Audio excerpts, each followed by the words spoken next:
Pero bueno, ¿qué tal? Yo soy Jorge, pero podéis llamarme George. Estoy un día más, después de 3 meses o 2 meses sin subir ningún vídeo, para hacer la resolución del examen de Química de septiembre de 2020 de la Universidad de Cantabria. Vamos a empezar con el primer ejercicio que dice lo siguiente. Explique breve y razonadamente la estructura geométrica del agua y del tetracloruro de carbono. Vamos a ir haciendo cada apartado y os lo voy explicando. El agua es H2O y el tetracloruro de carbono es CCl4. ¿Qué es lo que sucede? Sabemos que el H2O, el agua, el átomo central es el oxígeno, en el tetracloruro de carbono el átomo central es el carbono y en el agua el oxígeno hibrida con una forma sp3 igual que el carbono, sp3. Entonces podríais pensar, hostia, ¿tendrán la misma estructura? No, no exactamente. ¿Qué es lo que sucede? Que el agua tiene una estructura que se conoce como una estructura angular. ¿Por qué? Porque aunque el átomo central tenga una hibridación sp3, eso quiere decir que el oxígeno va a crear unos orbitales que van a enlazar de esta manera. Si enlazaran absolutamente todos los orbitales, pero tiene algunos orbitales antienlazantes.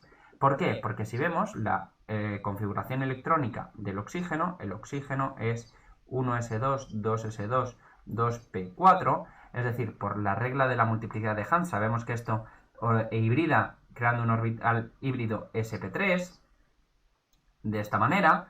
Entonces tenemos que colocar 6 electrones en 4 huecos. 1, 2, 3, 4, 5 y 6. Me quedan 2 orbitales antienlazantes y 2 orbitales enlazantes. Por lo que aquí lo que sucede es que esto de aquí desaparece y lo que tenemos es únicamente aquí electrones antienlazantes y aquí los hidrógenos. Esta es la explicación de por qué el agua tiene esta estructura angular. Sin embargo, el tetracloruro de carbono, vemos que el carbono, su configuración electrónica es 1s2, 2s2, 2p2, y como sabemos que también genera una hibridación tipo sp3, tenemos que colocar 4 electrones, que son los que tienen en el último nivel, en 4 posibles orbitales, quedándome 4 orbitales enlazantes, que cada uno de ellos se va a unir al cloro, formando una estructura tetraédrica.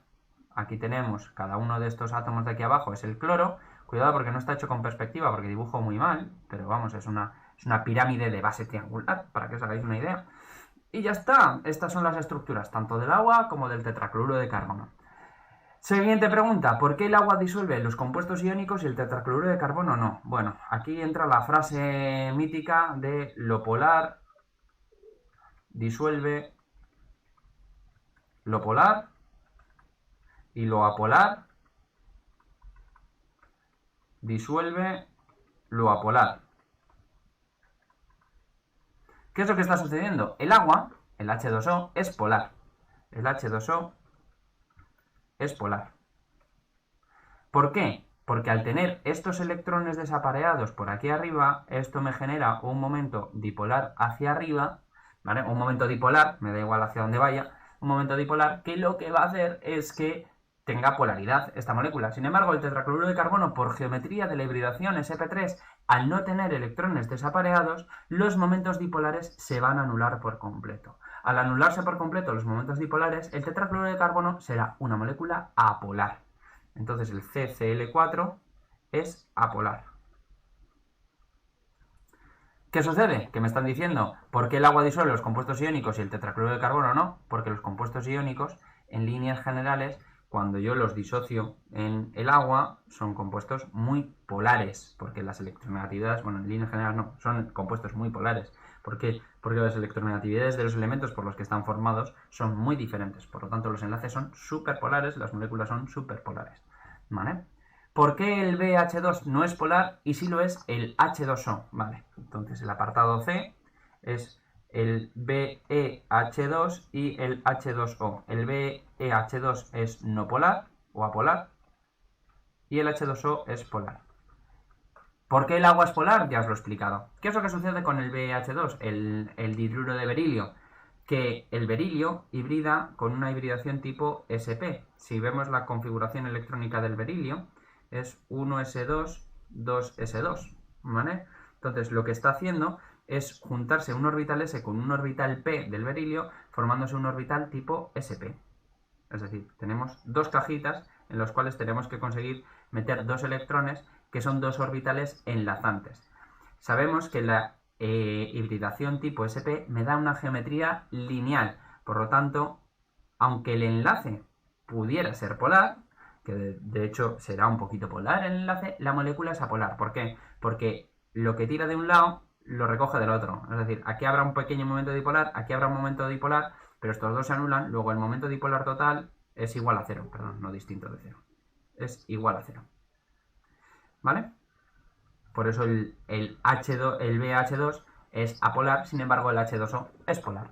Y en el apartado D, me dice por qué el etano es menos soluble en agua que en etanol. Pues bueno, porque el etano, que es CH3CH3, y el etanol, que es CH3CH2OH, ¿qué sucede? Que esto de aquí es apolar, porque cada uno de los átomos de carbono tiene una hibridación sp3 y está unido a tres cosas iguales. Sin embargo, el CH3CH2OH, lo que vemos es que aquí tendremos unido esto a 3 hidrógenos y aquí tendremos esto unido a 2 hidrógenos y aquí a un grupo OH. Entonces, aquí esto será un poco polar, esto será un poco polar, esto será un poco polar, esto será un poco polar, cada uno de estos enlaces será un poco polar, pero la polaridad de este enlace, de este de aquí, que le voy a pintar de color verde, va a ser diferente a las de las demás.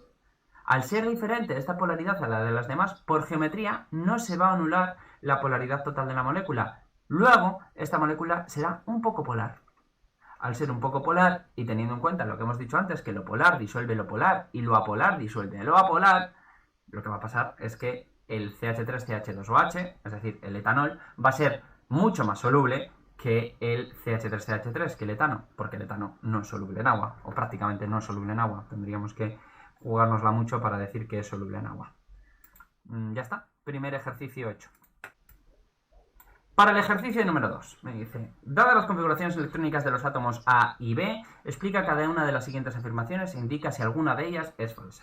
Entonces, la primera, me dice, la configuración del B corresponde a un metal de transición. Metales de transición son aquellos que terminen en D. Como vemos, no es un metal de transición, sino que esto es un metal que termina en 3s2, porque es un estado excitado, porque el B será en su estado fundamental 1s2, 2s2, 2p6, 3s2. Esto será la configuración del estado fundamental del átomo B. Luego vemos que no es un metal de transición, sino que es un alcalino térreo.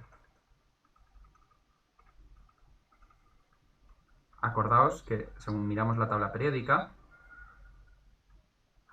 esto de aquí serán los alcalinos, alcalinotérreos, halógenos, gases nobles, y esto de aquí son los metales de transición. ¿Qué es lo que sucede? Que esto de aquí es la columna S2, bueno, el 2 debería haber ido aquí arriba, la columna S2, luego si termina en S2 es un metal alcalino térreo, luego no es la primera es falsa. La primera afirmación es falsa. Los átomos A y B son elementos diferentes. También es falsa. Por lo que acabo de contar. Si os dais cuenta, la configuración electrónica del átomo B en su estado fundamental es esta de aquí. Un estado excitado es un estado en el cual un electrón de la última capa ha saltado a una capa superior. Vemos que en este caso el electrón de la capa B ha saltado de la capa 3s1 a la capa 3p1. No pasa nada, quiero decir, en su estado fundamental tienen la misma configuración electrónica, luego, en principio, son átomos iguales. Falso, son átomos iguales. En el apartado C, para pasar de la configuración A a la B se necesita suministrar energía. Esto es totalmente verdadero. ¿Por qué? Porque tal y como vimos, o tal y como se ha visto, verdadero, tal y como vimos, como si hubiera yo clase, tal y como se ha visto durante el curso, para pasar de un estado de menor energía a un estado de mayor energía, según el átomo de Bohr, para que tengáis esa idea en el coco, ¿vale? El átomo de Bohr teníamos orbitales de energía y para saltar de un nivel más bajo a un nivel más alto teníamos que hacer incidir un fotón sobre el electrón que está en el nivel más bajo y ese electrón se excita saltando a un nivel superior. Luego sí, efectivamente tenemos que suministrar energía, tenemos que darle con un fotón a este átomo para poder conseguir que pase a un estado excitado. Y por último, la configuración de la A corresponde a un estado fundamental, la D es verdadera. Por todo lo anterior, lo que os he contado, es decir, si os dais cuenta, no hay ningún salto de nivel, los electrones están colocados en su orden, por lo tanto, la configuración del elemento A será la del estado fundamental. 11/10. Vamos con el ejercicio 3.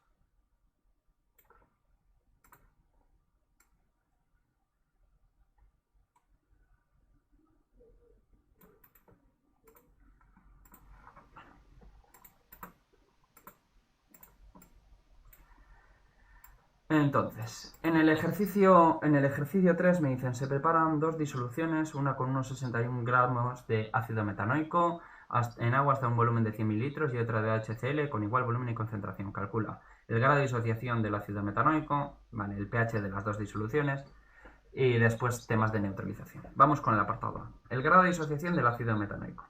El grado de disociación sabemos que es, bueno, lo primero, esto va a ser un equilibrio.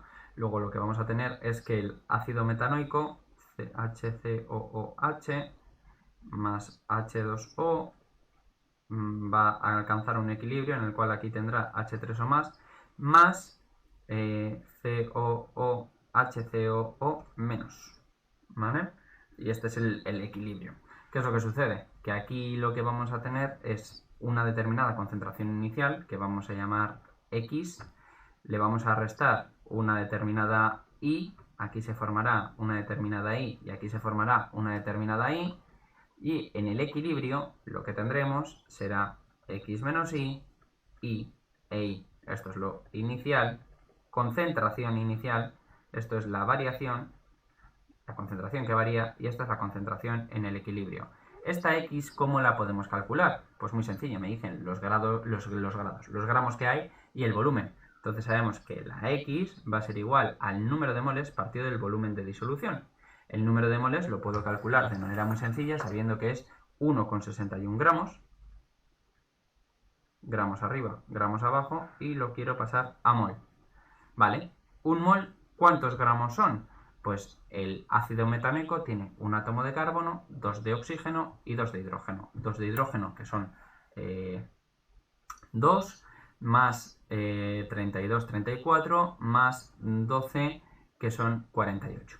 48 gramos es un mol. ¿Vale? Una vez sabemos esto, pues ya lo único que tenemos que hacer es este factor de conversión. Voy a buscar una calculadora.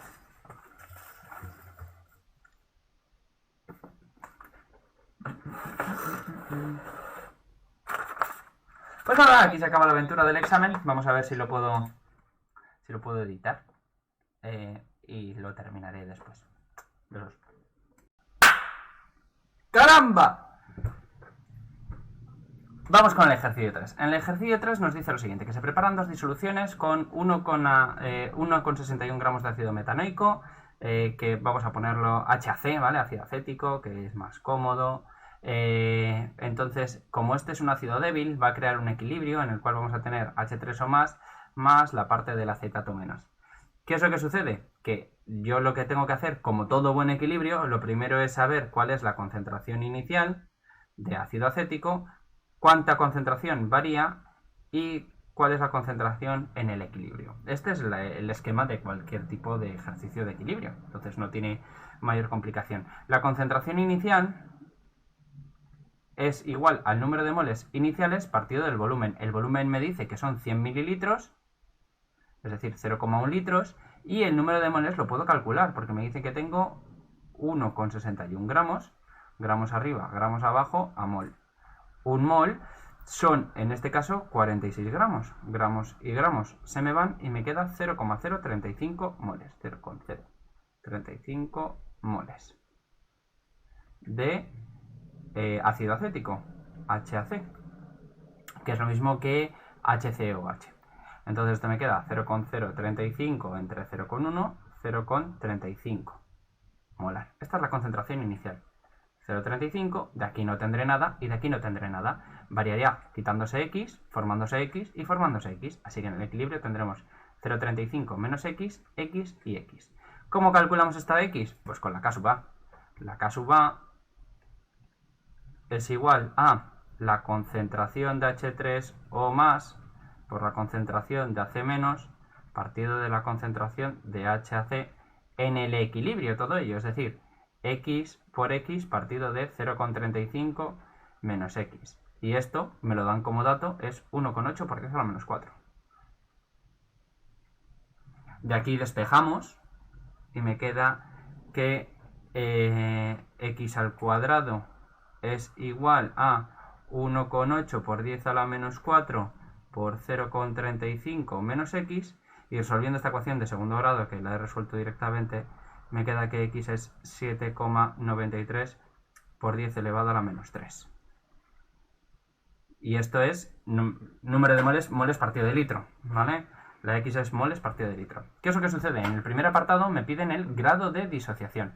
El grado de disociación es muy fácil de calcular una vez tengo el valor de X, porque el grado de disociación es la variación entre lo inicial.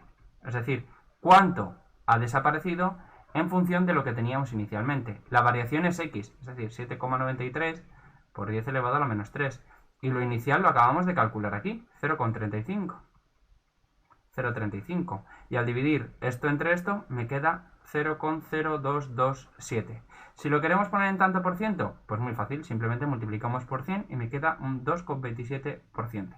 Cualquiera de las dos opciones sería perfectamente válida. En el apartado B me piden el pH. El pH, por definición, es igual al menos logaritmo de la concentración de H3O más. Pues la concentración de H3, me piden el pH, por cierto, en la disolución de ácido acético y de ácido clorhídrico, que vamos a ver que no es el mismo. La concentración, vamos a empezar con el ácido acético, HAC, vamos a calcular el pH. Entonces, ¿qué es lo que sabemos? Que va a ser el pH igual al menos logaritmo de la concentración de H3O más, esto es la definición, y la concentración de H3O más hemos visto que es X, entonces es el menos logaritmo de X. La X que hemos calculado aquí arriba, 7,93 por 10 a la menos 3. Luego me queda que esto es menos logaritmo de X, que es de 7,93 por 10 elevado a la menos 3, y esto queda un pH de 2,1. ¿Vale? Metiéndolo en la calculadora, te queda un pH de 2,1. Sin embargo, si hacemos la del ácido clorhídrico, ¿qué es lo que pasa con el ácido clorhídrico? El ácido clorhídrico es un ácido fuerte. Esto quiere decir que se disocia por completo.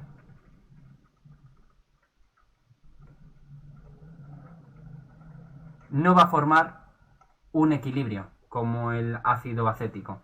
Así que la concentración de ácido clorhídrico inicial va a ser igual a la concentración de H3O más. ¿Qué es lo que sucede? Que me dicen que tienen la misma concentración la disolución de ácido acético que la de ácido clorhídrico. Luego la concentración de ácido clorhídrico es 0,35 molar, que es la misma concentración que la de H3O más. Luego el pH del ácido clorhídrico va a ser el menos logaritmo de 0,35. Y esto, lo que me queda es 0,45. Este es el pH del ácido clorhídrico. En el apartado C me piden que diga cuántos gramos de NaOH tengo que utilizar para neutralizar esta disolución anterior. ¿Qué es lo que sucede? Que en la neutralización, para que se dé la neutralización, el número de moles de H3O más tiene que ser igual al número de moles de OH menos. ¿Qué sucede? Que el NaOH es una base fuerte. Luego también se va a disociar por completo. Al disociarse por completo, cada mol de NaOH me va a dar un mol de OH menos, básicamente. Porque va a ser NaOH, se va a disociar formando Na más OH menos. Y cada mol de HCl se va a disociar formando Cl menos más H3O más. Es decir, uno de esto me aporta uno de esto y uno de esto me aporta uno de esto. Ya está, es un equilibrio normal y corriente.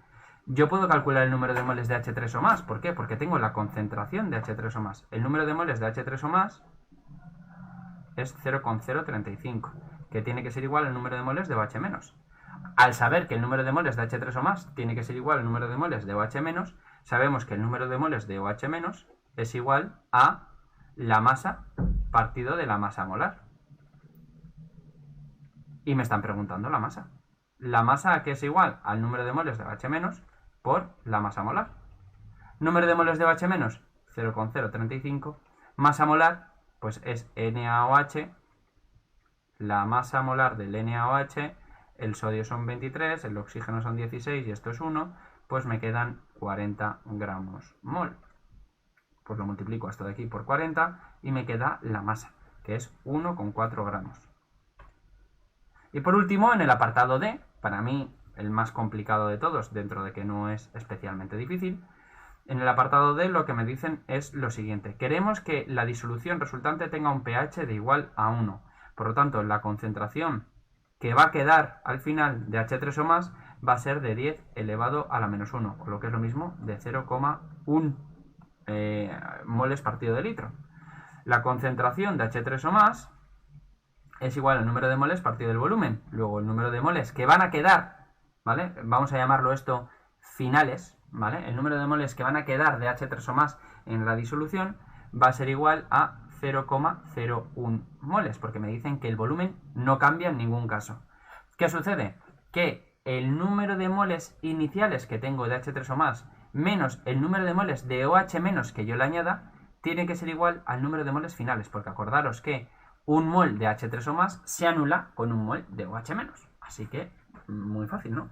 Y tengo que despejar el número de moles de OH menos. El número de moles de OH menos va a ser igual al número de moles inicial menos el número de moles final. Número de moles inicial, 0,035. Número de moles final, 0,01. Luego el número de moles de OH es 0,025 moles de OH menos que tengo que añadir, ¿vale? ¿Y qué masa es eso? Pues la masa, haciendo exactamente lo mismo que hemos hecho antes, es 0,025, es decir, el número de moles por la masa molar, M mayúscula o MM, como queráis, que son 40. 0,025 por 40, me queda que esto es 1 gramo. Ejercicio 3. Vamos con el ejercicio 4. En el ejercicio 4, pues es un poco lo mismo que en el anterior, es decir, va a ser un equilibrio, en el cual nos están diciendo, a ver, N2 más O2 me va a dar 2 de NO. La ecuación de equilibrio la tenéis aquí, además está ajustada. Me dicen que el volumen son 5 litros. Me dicen además que el número de moles iniciales, cuidado, no pongo los corchetes, eso quiere decir que no es la concentración, sino el número de moles es 0,92 y esto es 0,51. Y de aquí no tengo nada, inicialmente. Y me están diciendo el grado de disociación. Me dicen que reacciona un 1,09 de nitrógeno, es decir, que alfa es 0,0109. ¿Vale? Esto es un 1,09%, o lo puedo dejar en porcentaje, como quiera. Entonces, en el apartado A me pide la concentración de todos los compuestos en el equilibrio. Pues nada, muy sencillo. La concentración inicial, sabemos que la concentración de algo es el número de moles partido del volumen. Tengo el volumen, tengo los moles, pues puedo calcular las concentraciones iniciales de todo ello. Esto es 0,184 y esto de aquí es 0,102. Y de aquí no tengo nada, porque esto de aquí era 0. Lo que varía, pues de aquí se irá X, de aquí se irá X y de aquí se formará 2X. Entonces, en el equilibrio tendré 0,184 menos X, 0,102 menos X y 2X. Además, ¿qué sabemos? Que el grado de disociación es igual a la concentración que varía entre la concentración inicial, tal y como hemos visto en el ejercicio número 3. La variación es X y la inicial es 0,184. Y esto tiene que ser igual a 0,0109. Y de aquí despejo la X. ¿X a qué es igual? Pues X va a ser igual a 2,0056 por 10 elevado a la menos 3. Una vez lo tengo, ya puedo calcular todas las concentraciones en el equilibrio. Entonces, esto en el equilibrio, ¿cuánto me queda? 0,1819944, 0,099944 y esto de aquí es 4,0112 por 10 elevado a la menos 3. Ya está. Apartado A hecho. Este de aquí es el resultado del apartado A, que son todas las concentraciones en el equilibrio. En el apartado B me piden que calcule K sub C y K sub P. Entonces, lo que vamos a calcular va a ser K sub C para empezar y después calcularemos K sub P. K sub C va a ser igual a la concentración de NO2 al cuadrado partido de la concentración de N2 por la concentración de O2. ¿Qué es lo que sucede? Que esta de aquí la hemos calculado, esta de aquí la hemos calculado, que es la de O2, y esta de aquí la hemos calculado, que es la concentración de N2. Es decir, tengo todas las concentraciones. Simplemente tengo que sustituir estos valores. Este de aquí le elevo al cuadrado y lo divido entre estos dos. Y el resultado es 8,84 por 10 elevado a la menos 4. ¿Vale? Unidades adimensional. Esto no tiene unidades. ¿Y K sub P a qué va a ser igual? K sub P es igual a K sub C por RT elevado al incremento de N. Incremento de N es mirar el número de moles gaseosos que hay a la derecha y el número de moles gaseosos que hay a la izquierda del equilibrio. Entonces, en el lado de la derecha tengo 2 moles gaseosos. Vamos a ponerlo aquí con naranja. 2 moles. Y en el lado de la izquierda tengo 1 mol del nitrógeno y 1 mol del oxígeno, 2 moles. Luego el incremento de N es igual a 0. Si el incremento de N es igual a 0, K sub C es igual a K sub P. Y ya tengo el valor de K sub C, por lo tanto tengo también el valor de K sub P. Ejercicio 4 hecho. Muy sencillito. No, la goma. Eso es. Vale, vamos con el ejercicio 5. En el ejercicio 5 me dicen que el carbonato cálcico, CaCO3, se va a disociar y me dan la KPS del CaCO3, es decir, me dan la constante del producto de solubilidad y se va a disociar formando Ca2 más CO3 2 menos. ¿Vale? Si yo lo tengo tal que así, ¿qué es lo que sucede? Esto al final es un equilibrio y lo que va a suceder es que aquí voy a tener S y aquí voy a tener S. Luego KPS es igual a S al cuadrado. Si KPS es igual a S al cuadrado, que es 4,8 por 10 elevado a la menos 9, pues la S es igual a la raíz cuadrada de 4,8 por 10 elevado a la menos 9. La S es la solubilidad, que es lo que me piden en el apartado A. Haciendo la raíz cuadrada de 4,8 por 10 a la menos 9, que es el dato que me dan, pues lo que obtengo es que la solubilidad es 6,928 por 10 elevado a la menos 5 moles partido de litro. No me están pidiendo que lo dé en gramos partido de litro, luego lo dejo así, ¿vale? Moles partido de litro, ya está, no pasa nada. Si me hubieran puesto aquí expresado en gramos partido de litro, tendría que haber pasado estos moles a gramos. ¿Cómo? Con la masa molar del CaCO3 y pasándolo a gramos. Yo no lo he hecho porque entiendo que no lo están solicitando. En el apartado B te dicen si a 1 litro de agua, a 1 litro, le añadimos 7,3 por 10 elevado a la menos 7 moles de CaCO3, considerando que no existe variación de volumen, ¿va a ser saturada la disolución? Esta es la gran pregunta, ¿vale? Si va a ser o no saturada. ¿Qué es lo que sucede? Que el CaCO3 se va a separar formando Ca2 más CO3 2 menos, tal y como lo tenemos aquí arriba. Y cada uno va a ser 7,3, es decir, la parte del Ca va a ser 7,3 por 10 a la menos 7 y la parte del CO3 que se va a disociar va a ser 7,3 por 10 a la menos 7. Es más pequeño que la solubilidad, luego no va a ser saturada, porque para que sea saturada tiene que ser exactamente igual que el valor de la solubilidad. Así que no es saturada. La explicación, por la que os acabo de decir, que el número de moles que estoy añadiendo no es el mismo que el de la solubilidad y para que sea una disolución saturada tiene que ser exactamente igual. Ya está. Ejercicio 5 hecho. Vamos con el ejercicio 6. En el ejercicio 6 me dice, tenemos un volumen de 100 mililitros, o lo que es lo mismo 0,1 litros, una disolución 0,01 molar de HClO. Además me están diciendo que la K sub A es 3 por 10 elevado a la menos 8. Estos son todos los datos. Me dice, apartado A, calcular el grado de disociación. Me están pidiendo otra vez el alfa. Pues ¿qué es lo que tengo que hacer? Plantear de nuevo el equilibrio. Esto va a tener un equilibrio en el cual se va a formar H3O más ClO menos. De aquí tenemos la concentración inicial es 0,01, de aquí 0, de aquí 0. Esto es la concentración inicial. La variación va a ser menos x, x y x. Y en el equilibrio vamos a tener 0,01 menos x, x y x. Vale, ya tenemos por una parte el equilibrio montado. ¿Qué es lo que pasa? Que como me dan K sub A, pues puedo automáticamente aplicarlo para calcular el valor de x. Y con el valor de x puedo calcular el grado de disociación. K sub A va a ser igual a No lo pongo de nuevo detallado, ¿vale? Porque es exactamente igual que antes, 0,01 menos x. De aquí calculo el valor de x, sabiendo que casu A es 3 por 10 a la menos 8, y me queda que x es 1,73 por 10 a la menos 5 moles partido de litro. Una vez tengo el valor de x, apartado A, el grado de disociación, pues hemos quedado que es la concentración que varía entre la concentración inicial, como las otras dos veces que ya lo hemos hecho en este examen.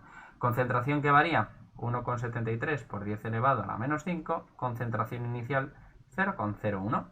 Lo dividimos esto y me queda 1,75 por 10 a la menos 3, ¿vale? Adimensional, porque esto es un grado de disociación. En el apartado B me piden el pH. Pues el pH es el menos logaritmo de la concentración de H3 o más. Esto ya lo hemos hecho antes de nuevo. Entonces esto es el menos logaritmo de X. Como acabo de calcular aquí X, lo meto en la calculadora y me da 2,76. Ya tengo el pH. En el apartado C, lo que me dicen es, vale, si yo tengo una sal que es NaClO, ¿vale? Una sal del ácido hipocloroso, que esto es el hipoclorito de sodio, la lejía, ¿va a ser básico? ¿Va a ser ácido? ¿Cómo va a ser? Pues lo que tengo que saber es, a ver, ¿de dónde viene el Na? Pues el Na va a venir de NaOH más HClO, que me va a dar ácido más base, sal más agua, ¿no? Esto es lo que se supone, NaClO más H2O. ¿Pero qué es lo que sucede? Que esto de aquí va a ser un ácido básico, perdón, un ácido débil, un ácido básico, digo yo, joder. Un ácido débil, al ser un ácido débil o al venir de un ácido débil, va a hacer un equilibrio. Es decir, si yo disocio esto, va a ser NaClO en agua, va a hacer Na más ClO menos, ¿vale? ¿Pero qué es lo que sucede? Más H2O. Que esto con esto va a crear un equilibrio. El Na no hace equilibrio porque viene de una sal fuerte, que es el NaOH, el hidróxido de sodio, entonces el Na se queda tal cual, pero esto de aquí forma un equilibrio, formando HClO más OH menos. Luego al final me quedan grupos OH menos. Esto es lo que se conoce como hidrólisis de sales.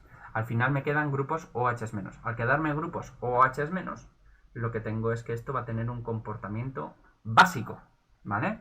Así que será una sal básica. Ya está. No tiene más. Y por último, en el apartado D, lo que me dice es que razona si un ácido HA cuya constante de acidez es 10, tengo un ácido HA cuya K sub A es 10 a la menos 14, si es más fuerte o es más débil que el ácido hipocloroso. Pues tiene una K sub A más pequeña, pues es más débil. ¿Por qué? Porque se disocia menos.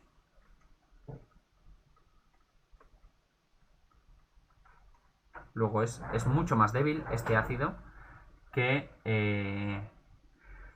un ácido hipocloroso. Además, si nos ponemos a mirarlo, sabemos que K sub A por K sub B tiene que ser igual a 10 a la menos 14. Luego K sub B es igual a 1. K sub B es muy grande.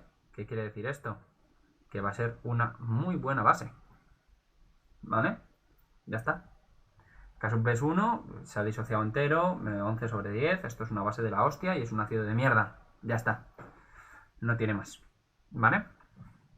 El ejercicio 6 está hecho. Vamos a por el 7.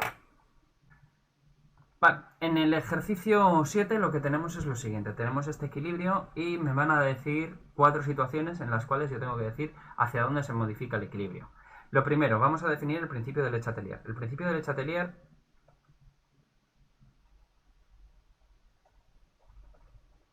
me dice que el equilibrio se opone a lo que lo modifica.